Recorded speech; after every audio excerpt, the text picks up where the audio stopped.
اور ان میں عورتیں بھی شامل ہوتی تھیں۔ میری ایمانداری کے ساتھ شرافت بھی مشہور تھی۔ میں نے کبھی عورتوں سے بات بھی نہیں کی تھی۔ سبزیوں کی قیمتیں میں نے ایک چارٹ پر لکھ کر سامنے رکھی ہوئی تھیں۔ عورتیں سبزی لیتی اور پیسے دے کر چلی جاتی۔ میں نے اپنی حدود اس لیے بھی یاد رکھی تھی کیونکہ میرے گھر میں بھی عورتیں تھیں۔ میری جوان بہنوں نے گھر میں باعزت رہ کر زندگی گزاری تھی اور مجھے عورت کا ایسا ہی مقام پسند تھا۔ میں یہ بات کبھی سوچ بھی نہیں سکتا تھا کہ کوئی میری بہنوں کو عزت نہ دے یا ان سے دوستانہ انداز میں بات بھی کرے۔ میرے گھر میں بس عورت کو عزت دینے کی تربیت دی تھی اور میں جیسا اپنی بہنوں کے لیے ماحول چاہتا تھا ویسے ہی ماحول دوسری عورتوں کو بھی دیتا تھا۔ مگر کچھ عورتوں کو عزت راس نہیں آتی، نہ ہی انہیں اپنی عزت کا پاس ہوتا ہے۔ کچھ عورتیں اپنا مقام خود بھی نہیں جانتی۔ میری دکان پر بھی ایک ایسی خاتون آتی تھی، وہ کچھ دن تو خاموشی سے آ کر سبزی لیتی اور پھر چلی جاتی، مگر پھر ایک دن وہ مجھ سے خواہاں سبزی کی قیمت پر بحث کرنے لگی۔ میں اسے الجھنے سے پرہیز کر رہا تھا اور پوری کوشش کی اس سے زیادہ بحث نہ کروں۔ پہلے اس نے سبزی کی قیمت نامناسب مانتے ہوئے قیمت کم کرنے کا کہا تو میں نے کچھ پس و پیش کے بعد اس کی بات مان لی۔ میں چاہتا تھا کہ وہ بات مختصر کرے اور وہاں سے چلی جائے، مگر وہ تو میرے مان جانے پر الٹا الجھنے لگی اور بولی کہ میں اسے کمتر سمجھ رہا ہوں، اس لیے ترس کھا کر قیمت کم کر رہا ہوں۔ جب میں نے اسے جواب نہ دے کر دوسرے خریداروں کی طرف توجہ کی تو وہ سبزی کے معیار کو برا کہنے لگی۔ اس کی باتوں پر مجھے غصہ آیا۔ میں بھی انسان تھا، آخر ایک بے وجہ الزام پر چپ کیسے رہتا؟ اس کی نامناسب باتوں پر میں نے اس کے پیسے اس کو دیے اور کہا کہ وہ سبزی واپس کر کے جائے اور کہیں اور سے خرید لے۔ میرے ساتھ میرے وہ گاہک بھی مل گئے جو باقاعدگی سے مجھ سے ہی سبزی خریدتے تھے۔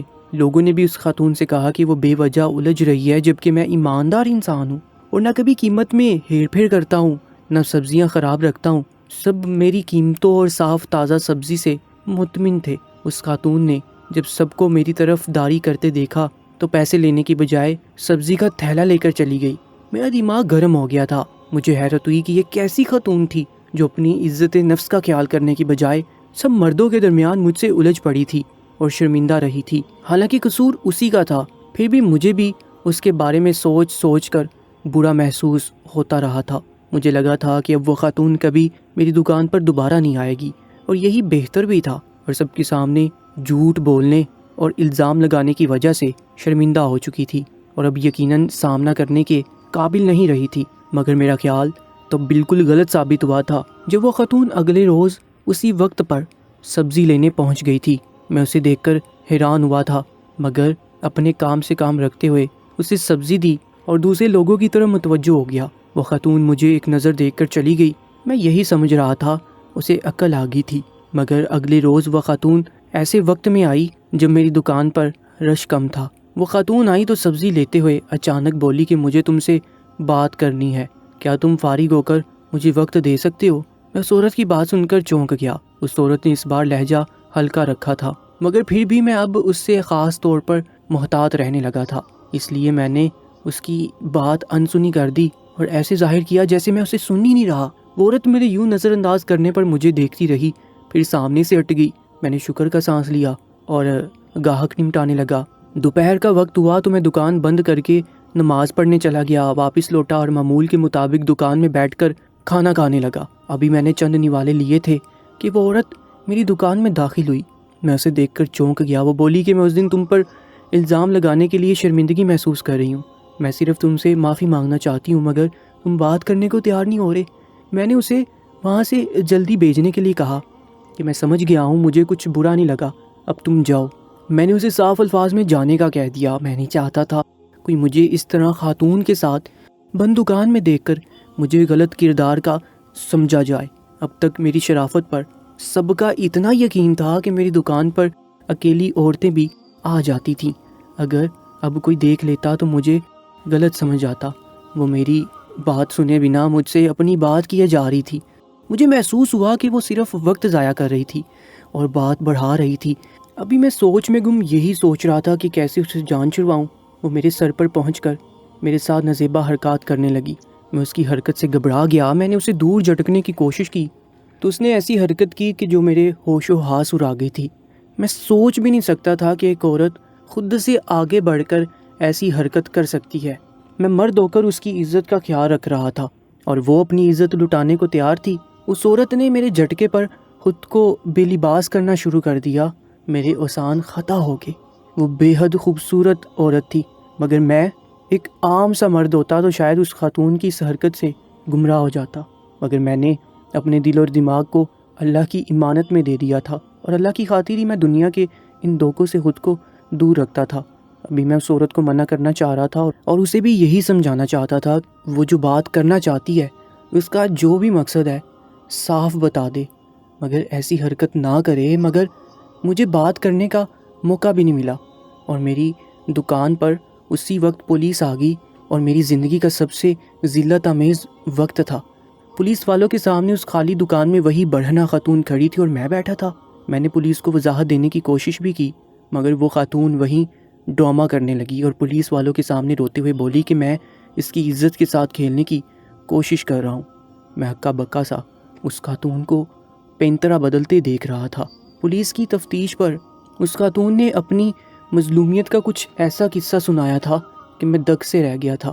اس کی کہانی میں صرف ایک ظالم اور عیاش مرد تھا، جبکہ وہ مظلوم جو میری بدتمیزی کو کئی روز سے برداشت کر رہی تھی وہ سراسر جھوٹ بول رہی تھی، مگر جھوٹ بھی ایسا تھا کہ مجھے لگنے لگا شاید میں واقعی ایسا برا مرد ہوں اور میری برداشت جا چکی ہے۔ وہ بولی کہ کچھ دن پہلے وہ مجھ سے سبزیاں لے رہی تھی تو میں نے اسے جان بوجھ کر زیادہ پیسے بتائے، جس پر اس نے اعتراض کیا تو میں نے اس کے سامنے خود کو اچھا بن کر پیش کیا اور اپنی اصلیت چھپانے کے لیے اسے پیسے واپس کر دیے، اور میرے ڈرامے پر وہاں موجود باقی لوگوں نے بھی اس خاتون کو برا بھلا کہا۔ وہ بولی کہ تب تو وہ خاموشی سے چلی گئی، مگر بعد میں سبزی لینے آئی تو میں نے اسے بہانے سے روک دیا، اور جب سب چلے گئے تو اسے بند دکان میں بلا کر بدتمیزی کرنے کی کوشش کی اور اسے برہنہ کر دیا۔ پولیس والے اس خاتون کی کہانی سن کر مجھے گھورنے لگے تھے۔ میں ساکت سا اس خاتون کو دیکھ رہا تھا۔ مجھے اس نے بات بتائی تھی، یقیناً اب گاہک بھی وہی سب سن کر مجھے ہی غلط سمجھنے لگتے۔ شاید سب کو ہی لگنے لگتا کہ میں اس خاتون کی خوبصورتی کی وجہ سے اپنا ایمان بیچ بیٹھا تھا۔ میں نے بہت وضاحتیں دی، یقین دلایا کہ میں اس عورت کو اچھے سے جانتا ہی نہیں ہوں، مگر پولیس نے میرا یقین نہیں کیا اور مجھے کھینچتے ہوئے تھانے لے گئے۔ سب بازار والے میرا تماشا دیکھ رہے تھے اور میں سوچ رہا تھا کہ اب میرے گھر والوں کا کیا ہوگا۔ میں یہ جانتا تھا کہ یہ سب سن کر بھی میرے گھر والے مجھ پر یقین رکھیں گے، مگر اصل مسئلہ یہ تھا کہ میں جب تک جیل میں رہتا پیچھے میرے گھرانے کو کون سنبھالتا۔ مجھے پولیس نے ہراسمنٹ کے کیس میں جیل میں پھینک دیا تھا اور میری یہ سزا بڑھ رہی تھی کیونکہ میں ماننے کو تیار نہیں تھا کہ میں نے ایسا کچھ کیا ہے۔ میں جیل میں بیٹھنا قبول کر سکتا تھا، مگر وہ گناہ قبول کر کے اپنے کردار پر ہمیشہ کے لیے داغ نہیں لگوا سکتا تھا۔ نہ جانے اس عورت نے میرے ساتھ ایسا کیوں کیا تھا، اس کا مقصد کیا تھا۔ اس نے کچھ ظاہر ہی نہیں کیا تھا اور میں بے قصور جیل میں بیٹھا تھا۔ پولیس کو میری ڈٹائی پر غصہ آ رہا تھا، سب مجھے مشورہ دینے لگے کہ میں کچھ دے دلا کر معافی مانگ کر معاملہ رفع دفع کر دوں، مگر میں اپنی بات پر قائم تھا کہ جب میں نے کچھ کیا ہی نہیں تو قبول کیسے کروں۔ میں نہیں جانتا تھا تب میرے گھر والے کیسے مشکل سے گزر رہے تھے۔ میرے چھوٹے بھائی ان دنوں دکان سنبھالنے لگے اور ان سے سبزی خریدنے کے لیے جو لوگ آتے وہ سوال کرتے کہ میں نے ایسی حرکت کیوں کی، اور کچھ لوگ ان کو نصیحتیں کرتے کہ وہ میری طرح اپنے کردار کو برا نہ ہونے دے، ورنہ انسان نہ دنیا کا رہتا ہے نہ آخرت میں کوئی مقام ہوتا ہے۔ جو میری بے گناہی ثابت نہ ہوئی تو مجھے ہراسمنٹ کے کیس کی وجہ سے 5 ماہ جیل میں رہنے کی سزا ہوئی تھی اور 50,000 کے قریب رقم جرمانے کے طور پر بھی لی گئی تھی۔ میں بغیر قصور کے اتنی بڑی رقم دے بیٹھا تھا۔ میں نے اپنا کیس اللہ کے سپرد کر دیا، دعا کی کہ اللہ مجھے ان لوگوں کے سامنے سرخرو کرے جن کے سامنے میں ذلیل ہوا تھا، اور میری دعا اللہ نے ایسے قبول کی تھی کہ میری بے گناہی ان سب لوگوں میں ثابت ہو گئی تھی اور میں اللہ کی رحمت سے خوش ہو گیا تھا۔ مجھے تب پہلی بار پتہ چلا کہ جو لوگ اللہ کو چن لیں انہیں اللہ کیسے سہارا دیتا ہے اور کبھی دنیا میں ذلیل نہیں ہونے دیتا۔ میں جیل میں ایک روز نماز پڑھ رہا تھا کہ مجھے کسی نے آواز لگائی اور مجھے پکار کر ایسی بات کی جو مجھے متوجہ کر گئی تھی۔ میں ساکت سا بیٹھا ہوا تھا۔ پولیس والوں نے مجھے جیل سے نکالا اور معذرت کر کے مجھے آزاد کر دیا۔ میں یہ ماجرا سمجھ نہیں پا رہا تھا۔ میں جان گیا کہ میری بے گناہی ثابت ہو گئی، مگر کیسے ہوئی یہ نہیں سمجھ پایا۔ میں گھر پہنچا تو میرے گھر والے اچانک مجھے سامنے دیکھ کر خوشی سے رو پڑے تھے۔ ماں نے مجھ سے پوچھا کہ میری 5 ماہ کی سزا مختصر کیسے ہوئی اور میں 1 ماہ بعد کیسے جیل سے نکل آیا۔ وہ لوگ بھی میری طرح وجہ جاننا چاہتے تھے، تو میں نے اپنے گھر والوں کو بتایا کہ میں نماز پڑھ رہا تھا جب ایک شخص میرے پاس آیا۔ وہ پرجوش سا میرے پاس آ کر بولا کہ تمہاری بے گناہی اور شرافت اللہ نے ثابت کر دی ہے، وہ سب لوگ جو تمہارے خلاف بات کر رہے تھے وہ اب تم سے شرمندہ ہو رہے ہیں۔ وہ اتنا بتا کر چلا گیا۔ میں تب جیل سے نکل کر کچھ کاغذات پر دستخط کرنے اور اپنا سامان لینے میں مصروف ہو گیا۔ تب تک وہ شخص چلا گیا اور میں اس سے وجہ نہیں جان پایا۔ تب گھر پر میرے چھوٹے بھائی موجود نہ تھے۔ میں نے ان کے بارے میں سوال کیا تو ماں اور چاچی نے بتایا کہ میرے بعد وہی میری دکان سنبھالتے رہے تھے۔ وہ جب گھر آئے تو مجھے دیکھ کر بھاگتے ہوئے میرے پاس آئے اور رونے لگے۔ وہ مجھے بتا رہے تھے کہ کیسے میرے بعد ان کو دکان پر آ کر لوگ میرے خلاف باتیں کرتے تھے۔ میں ان کو تسلی دے رہا تھا مگر میرے دماغ میں وہ عورت اٹک چکی تھی۔ میں اس کا مقصد جاننا چاہتا تھا کہ اس نے ایسا کیوں کیا اور پھر میری بے گناہی کیسے ثابت ہوئی تھی۔ یہ معاملہ جاننے کے لیے مجھے باہر جانا تھا۔ میں نے ایک دن گھر والوں کی ضد پر آرام کیا اور اگلے روز معمول کے مطابق میں دکان پر چلا گیا۔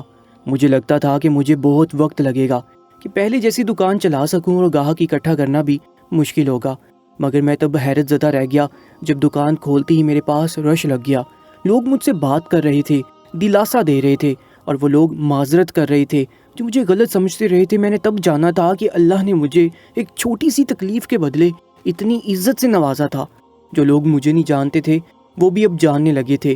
تو مجھے وہاں لوگوں سے پتہ چلا کہ کچھ روز پہلے اسی عورت نے ایک اور دکاندار کے ساتھ بھی وہی حرکت کی تھی اور اس سے پہلے ویسے ہی خواہ چیزوں کی قیمت کے بارے میں بحث کی اور پھر خاموشی سے چلی گئی۔ وہاں تب میری دکان پر روزانہ آنے والے ایک گاہک نے اس عورت کو پہچان لیا اور اس دکاندار کو اس کے بارے میں بتاتے ہوئے سمجھایا کہ یہ عورت آج قیمت پر بحث کر کے اس کو سب لوگوں کے درمیان صرف یہ ظاہر کر کے گئی ہے کہ وہ اس سے جان بوجھ کر قیمت بڑھا کر تنگ کر رہا ہے۔ وہ اگلا قدم یہی اٹھائے گی کہ اس پر ہیراسمنٹ کا الزام لگائے گی۔ وہ دکاندار یہ سب سن کر خبردار ہو گیا۔ اس نے پہلے سے اس عورت پر نظر رکھی اور جس روز وہ عورت پھر سے اس کی دکان پر آئی، اس دکاندار نے اپنے موبائل میں ویڈیو ریکارڈنگ چلا کر ایک طرف رکھ دیا تھا۔ اس خاتون نے اس کے ساتھ وہی ڈرامہ رچایا اور خود کو بے لباس کرنے لگی۔ اور حیرت کی بات تو یہ ہے کہ عین اسی وقت ہمیشہ کی طرح پولیس بھی پہنچ گئی، کیونکہ پولیس کو کسی نے چھپ کر اطلاع دی تھی۔ سب لوگ حیران تھے کہ آخر ہر دکاندار اسی عورت کو کیوں شکار بنا رہا تھا اور پولیس اسی وقت کیسے پہنچ جاتی تھی۔ یہ بات سب کے دماغوں میں ہی اٹک رہی تھی۔ تب پولیس نے بھی اس عورت کی کہانی سن کر حیرت کا مظاہرہ کیا تھا۔ دکاندار نے تب پولیس کو اپنے موبائل میں ریکارڈ ہونے والی ویڈیو دکھائی تھی۔ وہ ویڈیو دیکھ کر پولیس نے اس عورت کو پکڑ لیا اور جس شخص نے دونوں بار پولیس کو اطلاع دی تھی اسے بھی تلاش کرنا شروع کر دیا۔ اس عورت کو پکڑے جانے پر مجھے بھی آزاد کر دیا گیا، کیونکہ عورت نے پکڑے جانے پر اپنا جرم قبول کر لیا تھا۔ وہ عورت جیل چلی گئی اور میں آزاد ہو گیا۔ ایک لحاظ سے وہ دکاندار میرا محسن بھی تھا۔ اس کی ہمت کی وجہ سے آج میں بھی سب لوگوں میں سرخرو ہو گیا تھا، مگر مجھے اب بھی وہی بات کھٹک رہی تھی کہ آخر اس عورت نے خود کو زمانے میں یوں کیسے بدنام کیا تھا، یہاں تک کہ وہ غیر مردوں میں اپنا پردہ تک اتار دیتی تھی۔ ابھی میں وہی سوچ رہا تھا کہ ایک روز مجھے پولیس کی طرف سے بلاوا آیا۔ میں جب تھانے پہنچا تو پتہ چلا کہ پولیس نے اس خاتون مجرم کا ساتھ دینے والے اس کے مرد ساتھی کو بھی پکڑ لیا تھا اور ان کو سختی سے کہا تھا کہ میں نے جو جرمانہ ادا کیا تھا وہ مجھے واپس کیا جائے، جبکہ وہ دونوں رو رہے تھے کہ اب ان کے پاس پیسے نہیں ہیں کہ وہ مجھے پیسے واپس کر سکیں۔ تب پولیس کے سوالات اور تفتیش کے بعد جو اس مردہ عورت نے بتایا وہ ہم سب کو حیران کر گیا۔ وہ عورت بتا رہی تھی کہ وہ دونوں آپس میں خاوند بیوی تھے اور اس عورت کا کہنا تھا کہ اس کا شوہر اسے یہ سب کرنے پر مجبور کرتا تھا۔ انہوں نے بتایا کہ وہ پہلے ایک اور علاقے میں رہتے تھے جہاں وہ عورت گھر کا سامان لینے ایک بار بازار گئی تو وہاں ایک دکاندار نے اس سے بدتمیزی کرنے کی کوشش کی۔ اس خاتون نے جب شور شرابہ مچا کر کسی طرح خود کو بچایا اور پولیس کو اطلاع دی، اس دکاندار کو پولیس نے پکڑ لیا اور اسے 50,000 جرمانہ وصول کر کے ان کو دیا تھا۔ اس خاتون کا شوہر 50,000 لے کر خوش ہو گیا تھا اور بیوی سے بولا کہ اس کی عزت سلامت رہی، مگر پیسے بھی مل گئے۔ وہ اب چاہتا تھا کہ اسی طرح اس کی بیوی اسے پیسہ کما کر دے۔ اس کی بیوی شروع میں تو نہیں مانی، مگر اس کا شوہر ضد کرنے لگا اور اسے مجبور کیا کہ وہ یہ سب کر کے پیسہ کمائے۔ اس خاتون نے آخر تھک کر وہیں ایک دکان پر اسی طرح الزام لگایا اور جرمانہ وصول کیا اور پیسہ بچا کر وہ لوگ اس چھوٹے سے علاقے سے نکل آئے اور ہمارے شہر میں آ بسے۔ یہاں آ کر ان لوگوں نے وہی ڈرامہ رچایا اور مجھے پھنسا کر اسی طرح پیسہ وصول کیا۔ وہ مطمئن تھے کہ ان کا جھوٹ کبھی کوئی نہیں پکڑ پائے گا، مگر وہ یہ نہیں جانتے تھے کہ جب اللہ مہلت ختم کر دے تو انسان پکڑ میں آ جاتا ہے۔ ان کا جھوٹ بھی اسی طرح پکڑا گیا تھا اور ان سے غلطی ہوگی کہ ایک ہی بازار میں وہ ایک دکاندار کو پھنسا کر کچھ ہی دنوں میں پھر سے وہی ڈرامہ کر بیٹھے۔ لوگ میری وجہ سے پہلے ہی کھٹک چکے تھے، اس لیے اس عورت کو پکڑ لیا گیا اور اس کا شوہر جو ہر بار بیوی کو بیچ کر پولیس کو اطلاع دے دیتا تھا اور عین موقع پر پولیس پہنچ جاتی تھی، اسے بھی پولیس نے پکڑ لیا۔ میں تو یہ سن کر ساکت رہ گیا تھا کہ وہ عورت اور مرد خامد بیوی تھے اور ایک ساتھ مل کر یہ کام کرتے تھے۔ مجھے یقین نہیں آ رہا تھا کوئی مرد اپنی بیوی کے ساتھ مل کر ایسا کام کیسے کر سکتا تھا۔ میں نے پولیس سے بات کر کے ان دونوں کو اپنے پیسے معاف کر دیے اور صرف اتنا کہا کہ مجھے ان پر ترس آ رہا ہے، وہ کس قدر گری ہوئی حرکت کر رہے تھے۔ ان جیسے لوگوں کی اتنی سزا کافی تھی کہ لوگ ان سے نفرت کر رہے تھے اور لعن طعن کر رہے تھے۔ میں وہاں سے چلا آیا، سوچنے لگا کہ لوگ پیسوں کی خاطر اتنے نیچ قدم کیسے اٹھا لیتے ہیں۔ کیا ہم سب بھول بیٹھے ہیں کہ ہمیں ایک روز مرنا بھی ہے؟ دوستو، آج کی سچی کہانی کے بارے میں کامنٹ سیکشن میں اپنی قیمتی رائے سے میں ضرور آگاہ کیجیے گا، اور ایسی ہی سبق آموز کہانیوں اور سچے واقعات کے لیے ہماری یوٹیوب چینل کو سبسکرائب کر لیجیے گا۔ اپنا بہت زیادہ خیال رکھا کریں۔ انشاءاللہ ملاقات ہوگی ایک نئی ویڈیو کے ساتھ، تب تک کے لیے اللہ نگہبان۔